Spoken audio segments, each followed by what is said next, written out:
আজ তোমাদের নিয়ে যাব দীঘার জগন্নাথ মন্দির দেখাতে। তো নতুন যে জগন্নাথ মন্দিরটা উদ্বোধন হয়েছে সেখানেই আমরা চলে যাচ্ছি। যে চলো আমাদের সাথে তোমরাও ঘুরে নাও। এখন বিকেল বাজে 5টা, আমরা বেরিয়ে পড়েছি জগন্নাথ মন্দির দেখতে যাব বলে। তো দুপুরে রেস্ট নিয়ে এবার বেরিয়ে বাইকে যাচ্ছি। তো চলো বেরিয়ে ওল্ড দীঘার দিকে যাচ্ছি জগন্নাথ মন্দির দেখতে।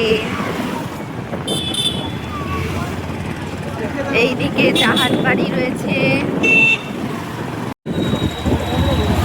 এইটা হচ্ছে অমরাবতী পার্কের অপোজিটে নিউ দীঘা দীঘা স্টেশন।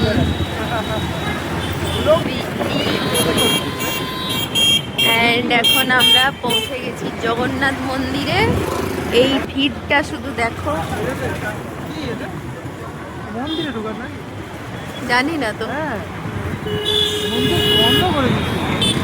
মন্দির বন্ধ না, এই তো মন্দির ঢোকার রাস্তা জগন্নাথ ধাম।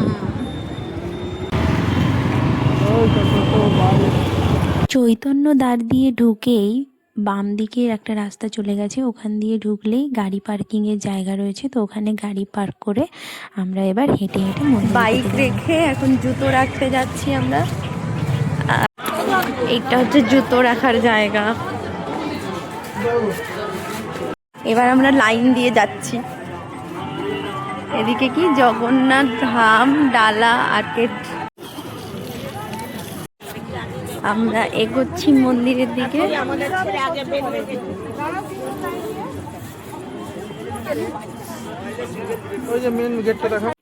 তো হাত পা ধোয়ার একটা জায়গা রয়েছে, ওখানেই আমরা হাত পা ধুয়ে মন্দিরের দিকে ঢুকছি। তো মন্দিরের দিকে ঢুকেই এরকম একটা সুন্দর জায়গা রয়েছে যেখান থেকে চারিদিকটা খুব সুন্দর করে দেখা যাচ্ছে। তো আমরা এবার ধীরে ধীরে মন্দিরের ভেতরে প্রবেশ করছি। তো এটা হচ্ছে মেন মন্দির, দেখতেই পাচ্ছ ওপরে এরকম পতাকা দেওয়া রয়েছে। তো পুরীর জগন্নাথ মন্দিরে যেরকম রয়েছে তো এখানেও সেরকম, কিন্তু ভেতরটা আমরা দেখাতে পারলাম না কারণ ভেতরে ক্যামেরা নিয়ে যাওয়া নিষেধ। তো আমরা বাইরে থেকেই তোমাদেরকে যতটা পারলাম দেখাই। এখানে জগন্নাথ মন্দিরের পাশে পার্বতী দেবীর। আমরা তো বিকেলে এসেছি, ধীরে ধীরে সন্ধে হতেই চারিদিকে লাইট জ্বালতে আরও জায়গাটা ভীষণ সুন্দর হয়ে গেল দেখতে। তো সন্ধেবেলায় এসে সময় কাটানোর জন্য দীঘাতে কিন্তু এটা একটা খুব সুন্দর জায়গা হয়েছে। তাই দেখো লোকের দেবের রথ রাখা রয়েছে, আর এইতে প্রদীপ স্ট্যান্ড।